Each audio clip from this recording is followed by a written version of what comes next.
Awesome.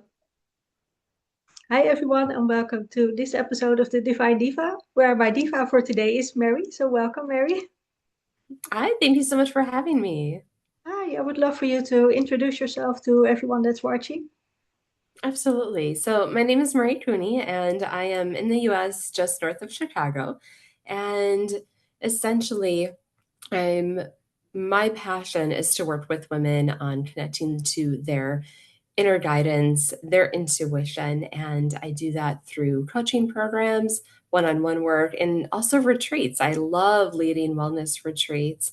Mm. We're going to Greece, is coming up soon here, and also supporting other women in creating their own retreats that connect with their purpose and passion.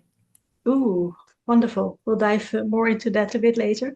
Well, first, I would love to know, like, what, in your view, what qualities does a Divine Diva have? So, a divine diva is someone who truly has compassion for herself.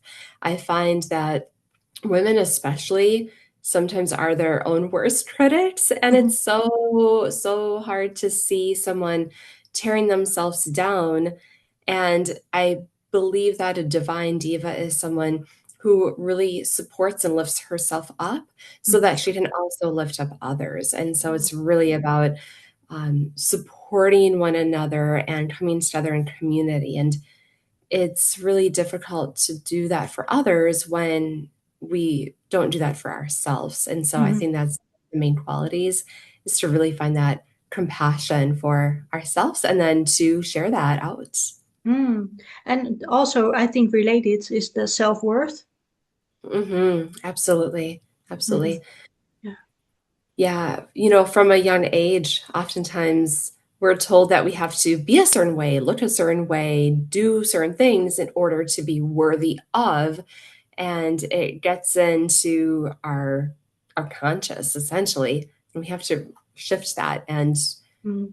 take that responsibility in order to see another version of Mm. ourselves that is worthy regardless. Like if you Right. think about, right, like if you think about how um,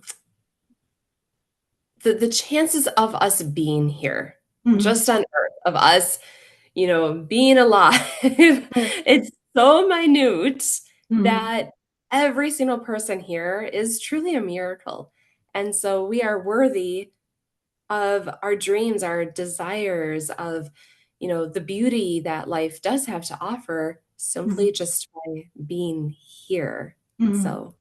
So Yeah, you're we truly, tend to tie our worth still to, of course, to productivity or to some like goals or achievements, right? Instead of, and that's such the masculine way of like the doing and the chasing instead of the just being and flowing and attracting. exactly, Mm. exactly. And I would love to know more about you and how you found your purpose and your divinity. Mm. So, you know, that's a many layered story. So we'll kind of do the short version as much as possible. So essentially, I grew up with a very challenging upbringing. I did not grow up with a silver spoon. I grew up in poverty and witnessed a lot of difficult situations and abusive situations. And there was this moment in which something just kind of opened for me. And I realized that it didn't have to be that way. Mm. Like, that there could be a life in which we get to create something better for ourselves. And Mhm. so for me, initially, that meant looking at role models and mentors and who has a life and lifestyle and that I really want to emulate Mhm. essentially. And, as a child, we only know what is around us and in our environment. So I started paying attention though. And one of the things that I noticed that a lot of people had in common who were outwardly successful and seemed happy and, had resources that one of the key elements was education. Mm-hmm. And so I began to become very focused. I always loved learning. Like, Mm-hmm. I love learning. And education and learning, they're not equivalent. They're two separate things. You can do really well in school, Mm-hmm. but be absolutely brilliant and learn everything. And the opposite is true too. But for me at that time, it was like, what can I do to make sure that I'm progressing in school and getting the education? And that really became a focus for me. And then I essentially did all the quote unquote right things and I went to college. And, even though there weren't really people around me who were necessarily doing that, I just thought, okay, if I do this, Mm-hmm. then I'm going to be successful and, like have that life that I'm envisioning. And so I did that. And after I graduated with my bachelor's degree, I wound up back at my parents' house in the bedroom that I was in as a teenager.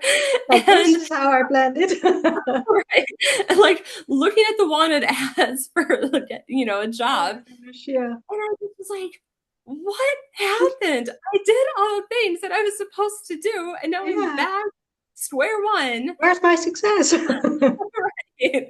Like I thought I was opening the door and it would Right. just appear, right? Yeah. And so I was like, this is interesting. Yeah. Right. Where do I go from here? Exactly.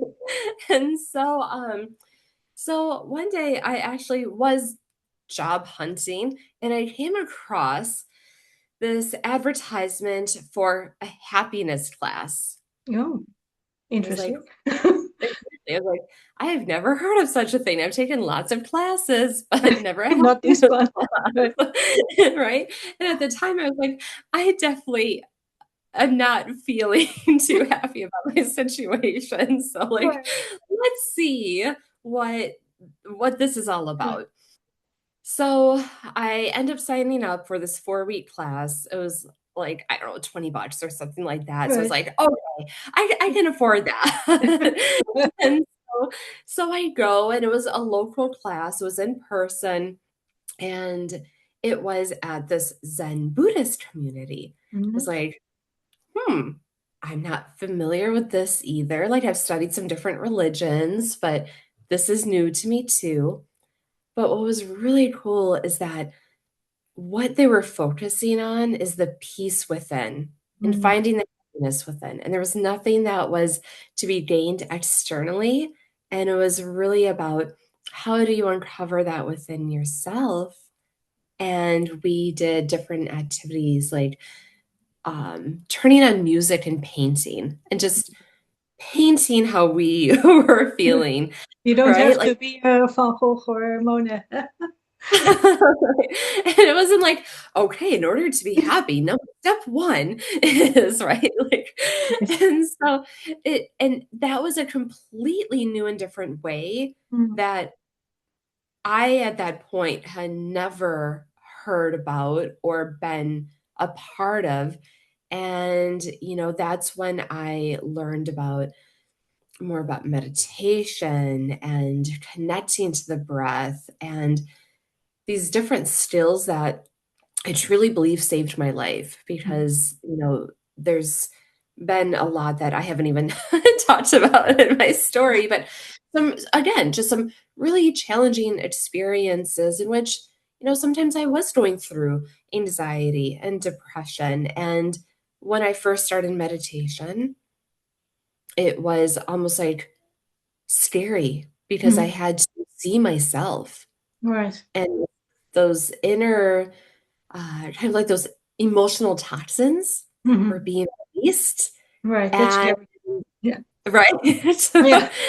Yeah, right? And a lot of times people don't want to sit with Mhm. themselves Yeah. because Yeah. it can be a bit frightening, but Yeah. I had the support of a community and I did the thing. And what emerged was this deeper sense of love Mm. for self And when we, again, can do that for ourselves, we can do it with others too. Mm. And was that also the time you discovered manifestation?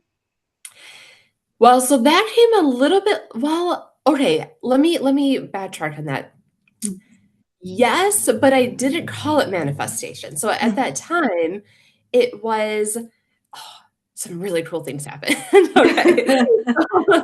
So essentially, when we're doing the process of the healing work and the release, it opens us up and we start like being magnets to what we really want, right? Right. So things such as walking into a restaurant that is has an hour wait list, and then so I remember this very clearly walking in with my partner at the time.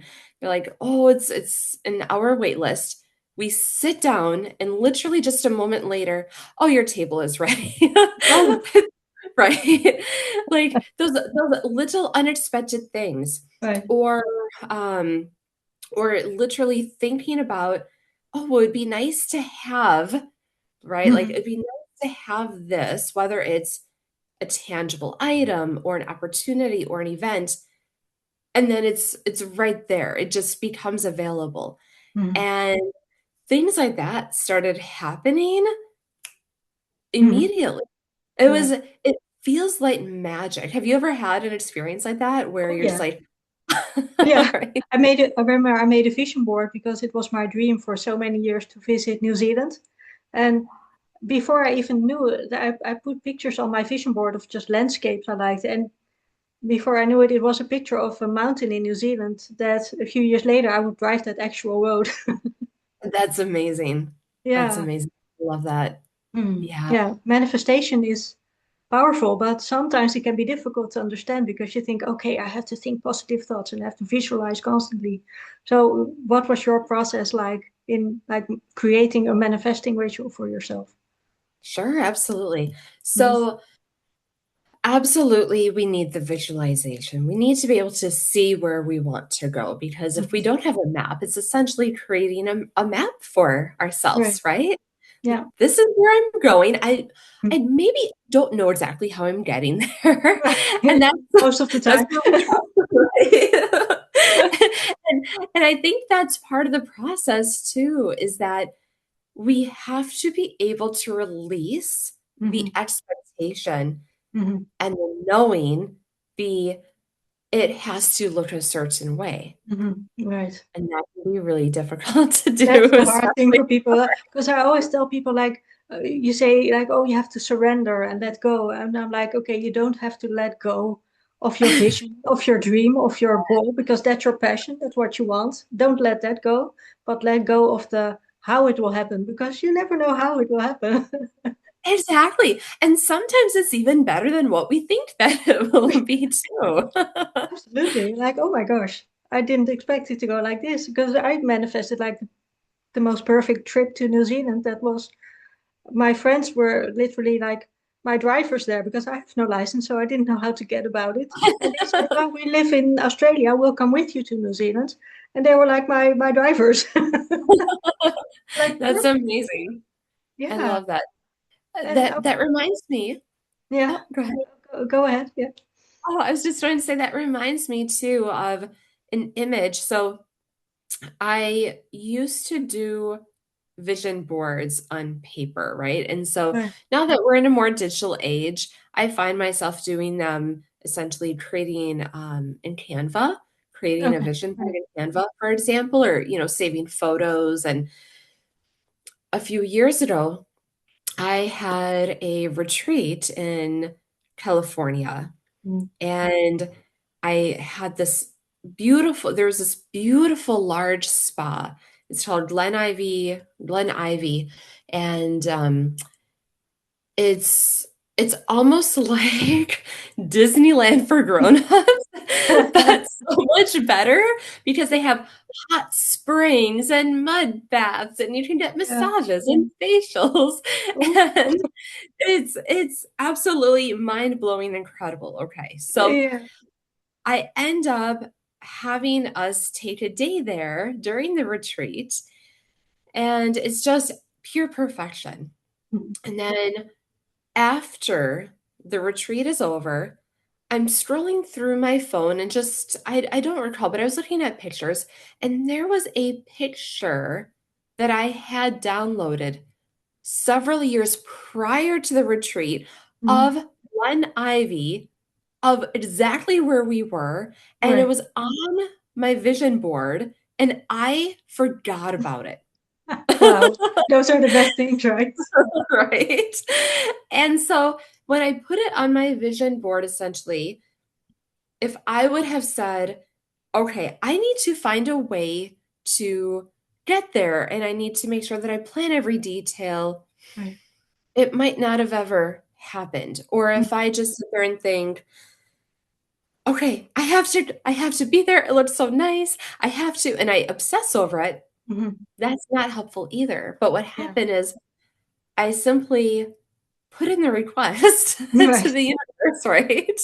You put in an order from the menu, like, oh yes, that please. Exactly. Like that's kind of what we do. And so, and then just start moving, like we move our energy in that direction. So, Mhm. who is that person who sits at this beautiful spot in California, Mhm. right? In the hot springs? Who Right. is that woman that does that? And Mm. so sometimes I love inspired action and taking inspired Mhm. action, but how do we even know what action to take if Mhm. we aren't the person who can actually embody the vision Right. that we are seeing? And Mm. so that woman is someone who believes in herself, right? Has that worthiness, who says, I am actually worthy Mhm. of sitting there Right. soaking in all that beauty and goodness. Right? So it's that inner work that Mhm. actually has to be done to Yes. embody what it is that we Mhm. desire. And also creating space for when that opportunity arises, that Yes, you're willing and open to take it. absolutely. Mm. Absolutely. And I love that you have a book that's coming out, Messages from Your Future Self. I'm like, oh Yeah. my gosh, amazing title. I love it. But how do you connect to your future self to create the life that you desire? Yeah. Yeah. So as I explained in the book, I have 5 different sections within the book that align to what I teach. Mhm. And the first one is to heal. And Mhm. sometimes we want to pass that up because, again, it's uncomfortable. Mhm. Yeah. But this isn't healing in the way of I have to go into my most deepest, darkest inner place and spend 5 years there. Oh gosh. Right?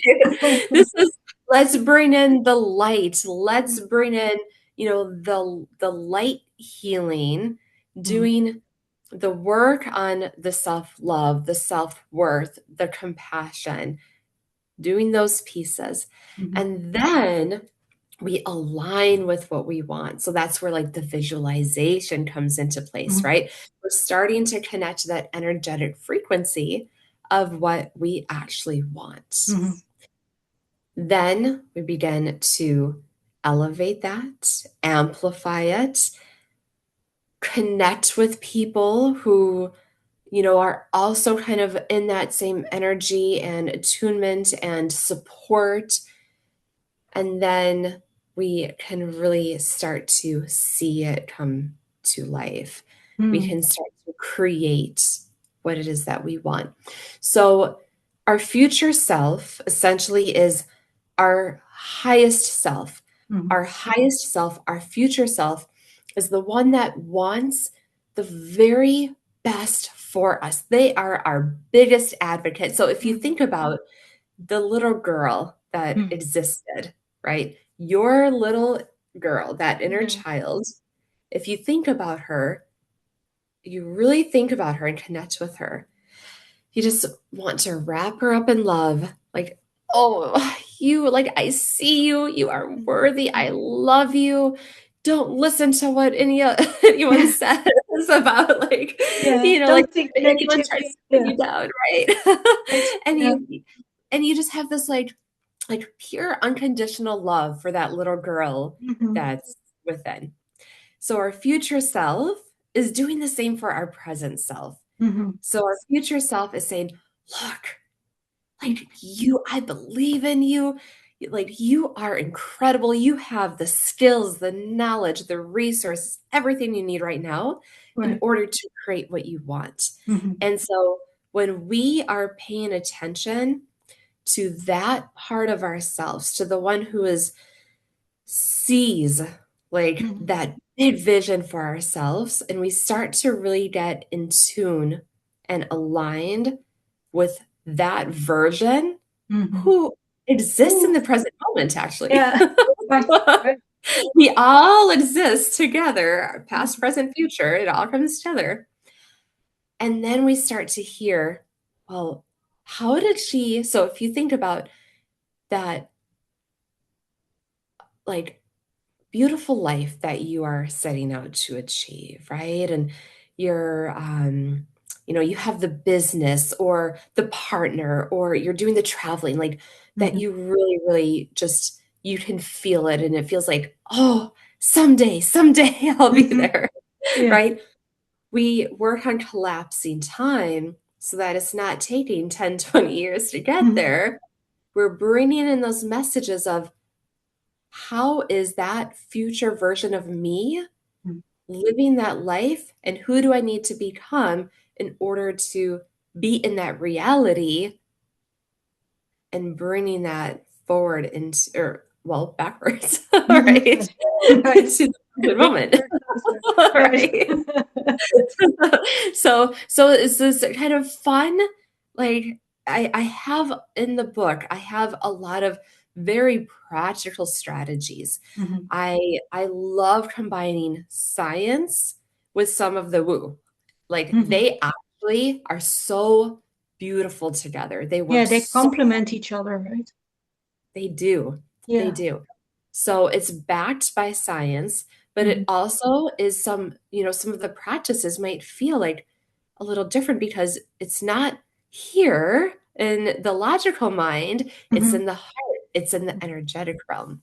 Right. That's beautiful. And I would like to quote you here because it said, as we start seeing our future self with our own eyes, our minds realize the truth in the possibility and starts to create pathways to bring vision into reality. I mean, woo! That's true manifestation right there. But I think for a lot of people, that still can be a bit overwhelming, like future self. Well, what is that? Is that me or is it not? Or it's quite, Yeah. it can be a bit an untangible topic, right? Hmm. So yeah, how can you make it more, even more tangible for people to realize like what it is? Yeah, absolutely. That's a great question. So essentially, it is, I alluded to this previously, but it's your, let me say it in the terms of, if you're familiar with Carol Dweck, who has okay, so she has books about it, like your own inner coach, Mm-hmm. for example. And so if you think about how our brains are able to evolve and essentially the research behind it is that we are not she calls it like rock brain, essentially, right? So like it's not that we are born and we stay like a certain way. We Right. evolve, we change, right? We can be fluid with what we're learning. And so essentially what happens is that our future self is our inner coach, the one who's just saying, you know what, again, I believe in you, and essentially is giving you the tools and the path Mm-hmm. in order to get to the life that you desire. I know it still sounds a little woo. It's okay. But, so I also I have meditations too that I Mhm. help people with this because it can feel a little bit overwhelming. Like, Mhm. what do you mean? I still Yeah. don't get it, right? Like, your future self. And so if you think about it, just like if you were ever involved in any kind of like sports, like if you were an athlete by any I see means, or cheerleaders now, but what was so that? I see cheerleaders now. When I think of like the future self, I see like the biggest cheerleaders. Right? Right? And so it's essentially like being your biggest cheerleader, Mhm. but without all the junk, without all the debris, without all the dust that society places on us, Mm, right? right. Without the heavy expectations, without the rules and the regulations that society is saying, but it must look this way. It must be this way. You Mm, must be, you must work a 9 to 5 in order to be successful. right. You must have, a partner and 2 kids and a white picket fence. Right. And a dog. Right, right. No, like not letting all of that define you because your future self is not defined by other people's expectations. So Mm, it's being able to release that so you can actually clearly tap in to mm, your intuition. That's what it comes down to. It's your own knowing, your own intuition. mm, And that's what is the most important when we are 90, 100, 120, however old we are. And, we're on our way to taking our last breath, right? Like, what is that? Like, what is that? What mm, does that feel like? What does that look like? How do we want to look back on our lives? mhm, And so, it's, I don't mean to be morbid, but, we're all humans and we mhm, all have an expiration date. And so, right. at least in the physical body Mhm, that we have right now. So if we're in that moment of connecting to what do we want to be able to, write that book about, our own biography, what story do we want to tell that this is the life I've lived? mm. What does that look like? And I think that most people can connect to that. So if they can look at their own biography, what does that say? What are the And that's exciting our chapters future and what are self. the calmer chapters? Right. And I would love to know, do you think like your higher self is also part of your spirit team? Yes. Yes. Mhm, So I I connect with and have clients that have all different spiritual backgrounds, beliefs, religions. And so for me, it's really important that I don't put my personal beliefs on someone else because the work that I do is truly available and accessible to everybody. I mhm, don't define it that way. However, as I said, I mhm, do have, my own personal beliefs. And me personally, I truly do believe in a spirit team. I do believe that we have guides, both people that maybe we've known in this life, people that we've known in past lives, potentially angels, potentially, um, mystics and divine teachers that have, you know, been in this world in the past mhm, and beyond. Those mhm, that we, you know, don't even have words for. So I do believe in that spirit team. And our future self, our current self, our past self, they're all on that team. Like they're all sitting mhm. around together, interconnected, you know, looking essentially at without judgment. And that's the other thing. Like I believe that our spirit guides, our spirit team, there's never, ever any judgment. It's this Mhm, pure, unconditional love mhm. that they are sending. But Yeah. sometimes I feel this nudge as to like, come on. It's like this pull, right? It's like we get maybe an inspiration. We get this divine guidance that says, go this way. And we get scared. Mm-hmm. But is it going to work? Yeah. Is this really okay? And this goes against the brain, or this goes against what I thought I'd be doing, whatever the Right. base says. And they're just like nudging and like, come on. And they keep sending signs, right? Like maybe you keep getting signs or you keep getting those intuitive nudges. You're like, but I don't know. I'm scared. Yeah. And they're like, come on.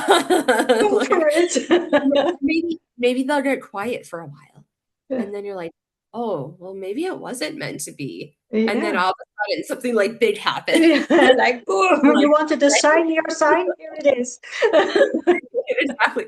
You're like, we let your nervous system calm down for a minute. But no, this is the way. You're going this way. Trust Oh, us. yeah, exactly. Yes. Well, my last question is always the same, and that is, when do you feel most divine? Yes.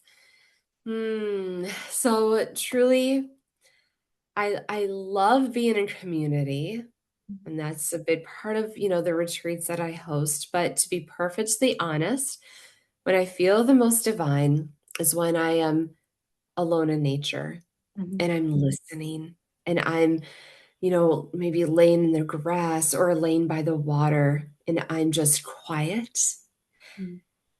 connected to the breath, connected to what's around me, and just feeling that presence of becoming one with everything. Hmm. Thank you so much for today, Marie. Thank you. Thank you so much for having me. I Thank so appreciate you. you.